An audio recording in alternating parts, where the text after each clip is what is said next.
बार प्रेम से बोल दी जगत जननी मैया।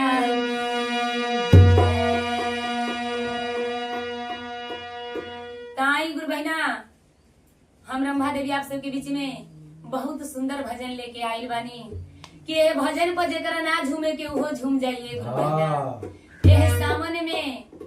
लोग के मन पावन हो जाला और रोज शिव चर्चा हर गांव में हो खाता। तैयारी कहे के बाद कैसे हो पी के नचे गजा भांग बोलो बम लहरी बम लहरी भोले बम लहरी बम लहरी भोले बम लहरी पी के नचे गजा भांग बोलो बम लहरी पी के नचे गजा भांग बोलो बम लहरी नचे गजा भांग बोलो बम लहरी पी के नचे गजा भांग बोलो बम लहरी बम लहरी भोला बम लहरी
समान हो